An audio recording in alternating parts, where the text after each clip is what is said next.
One morning, I woke up a husband and father. By nightfall, I was a ghost, accused of vanishing without a word. But the truth, I never left, and the proof was buried in the one place no one thought to look. If you had asked me a year ago to describe my life, I would have called it stable, maybe even boring in the best way. My name's Adam, and for the last 10 years, I'd built what I thought was a solid, honest life with my wife, Rachel, and our two kids, Noah and Lily. We had routines, traditions, even inside jokes only we understood. I worked a regular IT job, nothing flashy, but it paid the bills. Rachel worked part-time at a local clinic, and we shared parenting duties like a tag team. We weren't perfect, but we were good. Every morning, I kissed my wife before heading out the door. Every evening, I helped with homework, did the dishes, and tucked the kids in. I didn't drink, didn't gamble, didn't cheat. My world was small, but it was mine, and I loved it. Looking back, I now realize how much I took for granted. The warmth in Rachel's voice started to cool months before everything fell apart. I told myself she was tired, overworked. Maybe she was, maybe that was part of it, but I didn't dig deeper, I didn't want to. There were signs, missed calls, texts she'd quickly swipe away. Nights where she'd say she was visiting her sister but came home late, smelling like a different perfume than the one I knew. But again, I told myself stories that made me feel safe. The storm didn't hit with thunder. It was quiet, too quiet. One Thursday morning, I came home early from work to surprise her with lunch. The house was empty. Odd but not alarming. I called. No answer. Hours passed, and when I tried again, her number was disconnected. By that evening, the locks were changed, my keys didn't work, and a neighbor told me Rachel said I'd run off. That I'd left the country without a word. I laughed at first. It was so ridiculous it didn't even register as serious.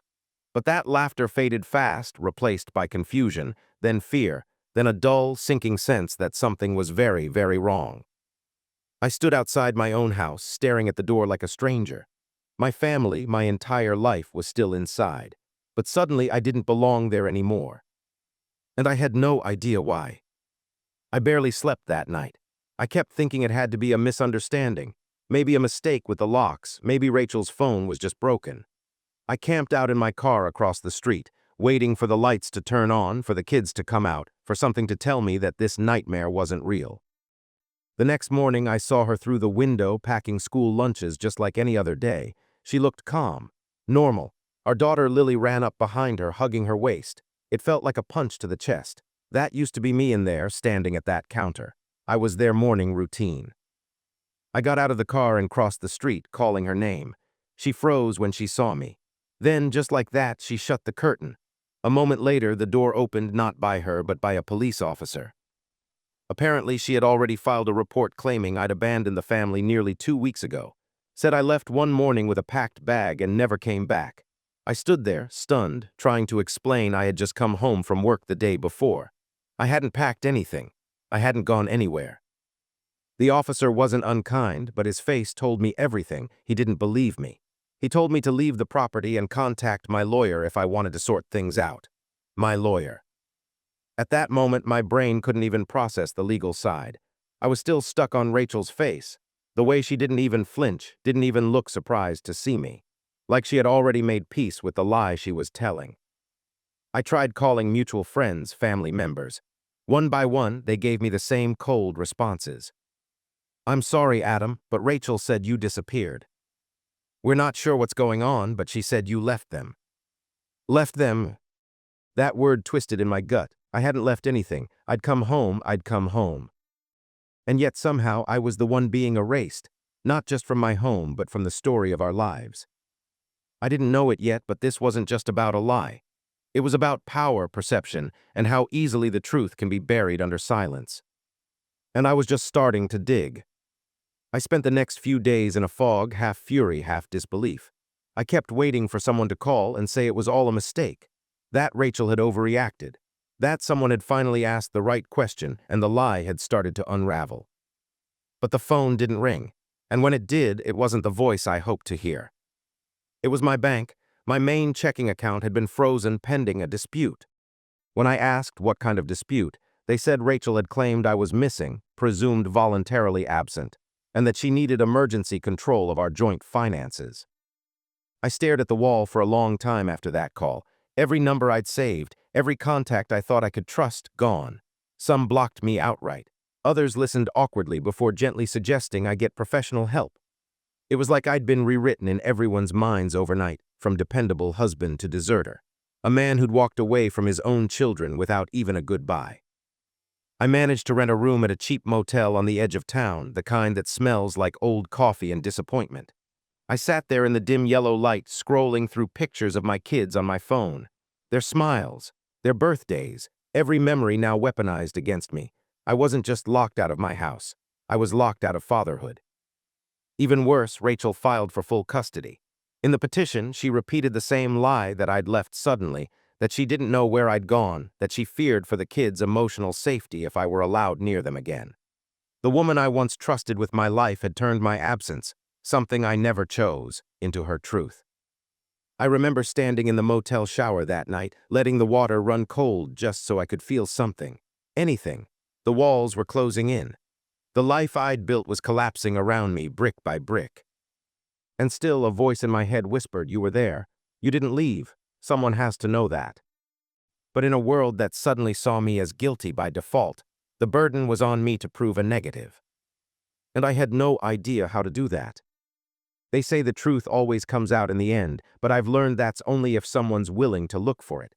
And right now, nobody was, not the court, not my family, not even the people I once called friends. To them, I was just gone, and whatever Rachel said had happened, well, that must have been the truth. The most frustrating part was that I didn't even know what I was supposed to be defending myself against. I didn't take a flight. I didn't leave the state. I hadn't even taken time off work aside from that one afternoon I came home early, the day everything shattered. But try telling someone, I didn't do something, and see how far that gets you. Every lawyer I spoke with asked the same question. Can you prove where you were the past 2 weeks? I could give vague answers at work, at home, running errands, but nothing rock solid. I hadn't kept receipts. I didn't check into hotels or use credit cards in dramatic, traceable ways, because I hadn't gone anywhere. My life had been ordinary, painfully, boringly ordinary. And that was the problem. The courts needed evidence, timestamps, documentation. Rachel had built her version of events like a carefully staged performance, dates, claims, signed affidavits. And me? I had feelings, memories, gut punches, none of which held up in front of a judge. I tried asking my job to vouch for me, but I worked remotely most of the time from home. No clock-in system. No formal logs, just emails and project files, all of which I could have technically sent from anywhere. It wasn't enough. I walked around town retracing my steps. I checked gas stations, local cafes, even the dry cleaner. But everything felt like trying to remember a dream I wasn't sure I'd had. I was searching for pieces of a puzzle I didn't even know was missing until it was too late. The worst part, I started to doubt myself. Not about what I'd done, but about whether I could ever prove I hadn't done something. It's a strange thing, having your truth twisted into a myth. A lie told often enough, repeated by enough people, starts to echo like reality. But somewhere deep in my gut, I still had a spark, a stubborn ember. I didn't leave, I knew that, and maybe, just maybe, there was still a way to prove it. I had almost given up. Each day started to feel the same, wake up in a stale motel room, try to find a way to prove I hadn't disappeared, then go to sleep feeling even more invisible. I was still locked out of my bank account, still barred from my home, and now there was a court hearing looming over me like a storm cloud. But one night, as I sat flipping through my wallet, just trying to feel human again, I noticed something. A faded receipt crumpled behind my driver's license. It was for a breakfast sandwich and coffee at a gas station 2 towns over, dated 5 days into the period Rachel claimed I was missing. I didn't think much of it at first. It was just a $6 receipt, but the timestamp caught my eye, 7:12 a.m. on a Tuesday. I remembered that morning. I'd gone out early to get gas and grab breakfast before logging into work. It was nothing special, just a normal day. But maybe normal was the proof I needed. The next morning, I went back to that gas station. I asked the manager, a tired-looking man named Julio, if they kept security footage. He shook his head, said it usually got wiped every 72 hours. My heart sank. But then he said, "We don't keep the footage, but if you used your debit card, the transaction logs are stored." I had paid with my card. I pulled up the transaction from my banking app, which thankfully still showed the digital record. Time, date, location, everything matched. I asked him if he could print out something on company letterhead verifying the transaction happened there. He hesitated, but after I explained the situation, he agreed. That one receipt, it changed everything. Not legally, not yet, but emotionally, it gave me a thread, a lead. For the first time in weeks, I had something real, a moment in time that proved I was where I said I was. And suddenly I realized, if that record existed, what else was out there? What other pieces of my quiet, boring life were sitting unnoticed, waiting to be found? Rachel said I vanished. But what if the truth had been right here on the ground, hidden in plain sight the whole time? After that receipt gave me a sliver of hope, something changed in me. I started combing through every digital trace I could find, bank transactions, calendar alerts, even emails with stupid timestamps I normally wouldn't give a second thought. I wasn't just looking for proof I existed. I was looking for proof I hadn't disappeared. Then it hit me. Rachel had told everyone I left the country. Not just walked out, not just drove away, but literally got on a plane and vanished. That lie had gotten traction. It sounded dramatic enough to stick. People believed it because it was neat, clean, final. A man hops on a flight, ditches his family, and never comes back. But I hadn't been to the airport in months. So I called the airline I used most often, the one we used for family trips, and asked if they could send me any recent travel records linked to my name. The customer service rep asked for a few details, and after a pause, she said, "Sir, according to our records, you haven't traveled domestically or internationally in over 7 months." That was it. My pulse started racing. "Can I get that in writing?" I asked. "Yes," she said. "I can email you the official travel log and absence of activity for your account. It'll include your frequent flyer number and the lack of departures under your name for the last 12 months. When that document hit my inbox, I just stared at it. This wasn't a fuzzy receipt or a memory I had to defend. This was hard data. A clean, professional record from a major airline, time-stamped, signed, irrefutable. I hadn't left the country. In fact, I hadn't even left my zip code for most of that time. Suddenly, Rachel's story didn't just have holes, it had a crater. Her version of events wasn't just wrong, it was provably false. And that changed everything. I printed out the log, along with the gas station receipt and a few other bits of digital proof I'd dug up. It still wasn't a mountain of evidence, but it was a beginning. Enough for a judge to stop and ask, what if this man isn't lying? For the first time in weeks, I felt like the floor beneath me had stopped shaking. She said I'd flown away. But being grounded, being stuck in the same place, unnoticed, was exactly what was going to save me. The morning of the hearing, I sat in the courthouse parking lot for nearly an hour before walking in. My palms were sweating, heart thudding, throat dry. I wasn't nervous about facing Rachel. I was terrified of not being believed. Because when someone lies calmly and confidently enough, it's amazing how convincing they can be. She was already there when I entered the courtroom, sitting at the petitioner's table with her lawyer. She looked composed, dressed like she was going to brunch, not a legal proceeding. She didn't glance at me once. Her attorney painted a clean narrative. Adam abandoned the family, they said. No calls, no texts. He left the country without warning, without explanation. He's unstable, unreliable, and unfit for shared custody. Then it was my turn. I stood before the judge and held up the airline log. "Your Honor," I began, my voice shaking, "I didn't leave the country. I didn't abandon anyone. I was here working, living, existing while my wife told everyone I vanished." I laid out the proof. The gas station receipt, time-stamped and verified. My employer's record of consistent project updates and logged communication during the weeks in question.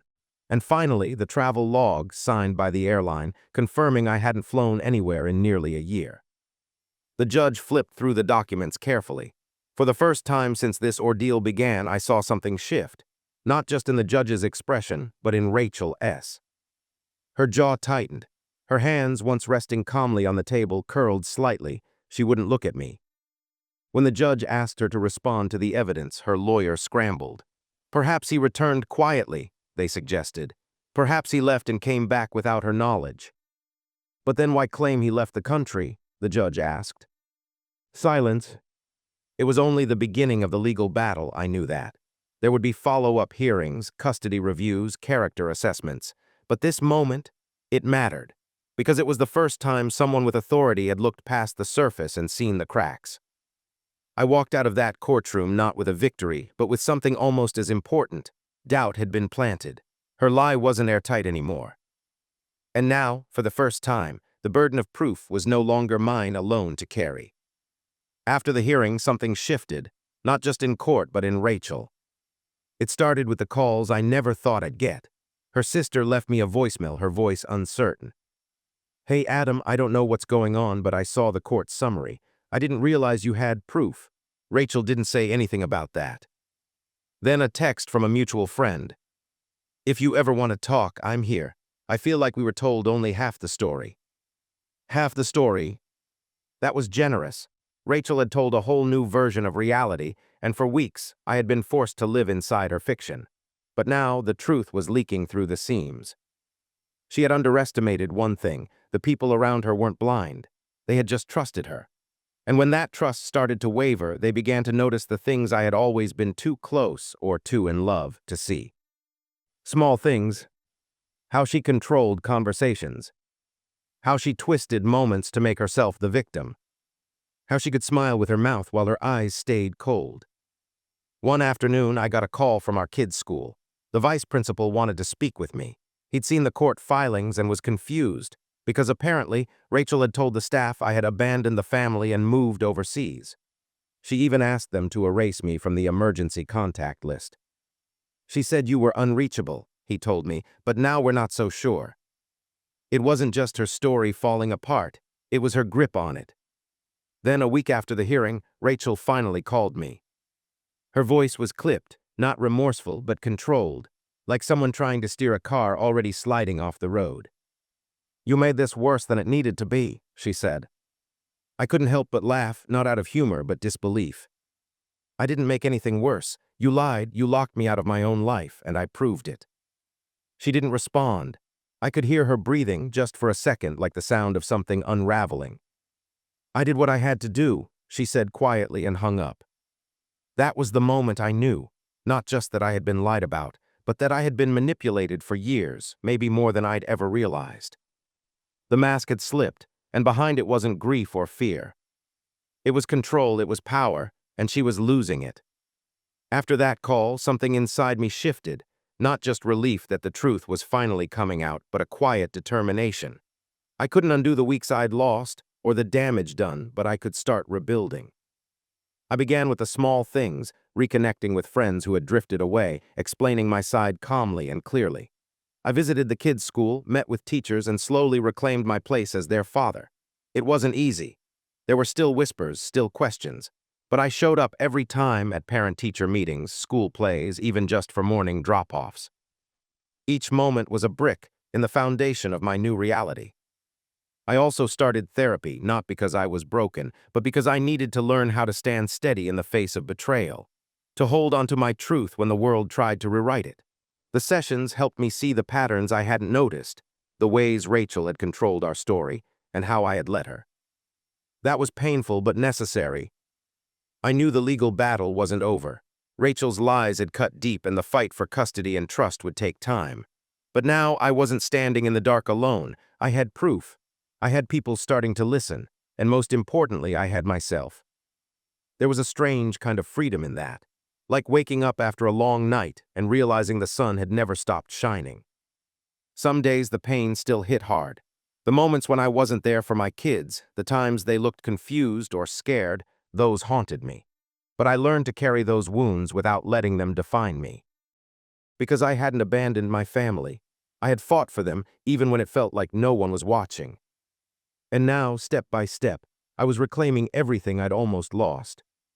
Looking back now, it feels almost surreal, the way my whole world turned upside down on a single lie. How quickly people believed the story that I abandoned my family when all I ever wanted was to be there for them. I've learned something important through all of this. Truth is messy. It's not always loud or dramatic. Sometimes it's quiet, routine, almost invisible, like the gas station receipt or an airline log that no one thought to check. But truth has a strength that lies can never match. It's steady. It's patient. It waits until it's ready to come forward. I'm still fighting to fully rebuild the trust that was broken. Rachel's words left scars in the hearts of my kids, in the eyes of friends, and in my own mind. But I'm learning that truth isn't just something you prove in court. It's something you live every day through patience, presence, and unconditional love. I'm showing up now in ways big and small. I'm listening more deeply to my kids, telling them stories about the good times we've had and the better ones still to come. I'm letting go of bitterness toward Rachel, not because I forgive her yet, but because I refuse to carry that weight with me anymore. What happened to me was unfair, painfully so. But it also taught me resilience, the power of hope, and the importance of never giving up on your own story, no matter how hard it gets. If I could say one thing to anyone who's been falsely accused, who's had their life rewritten by lies, it's this: hold on to your truth. Gather every small piece of proof, find your allies, and most of all, believe in yourself when no one else does. Because truth will out, it always does. And sometimes it just takes a little time and a little courage to shine through.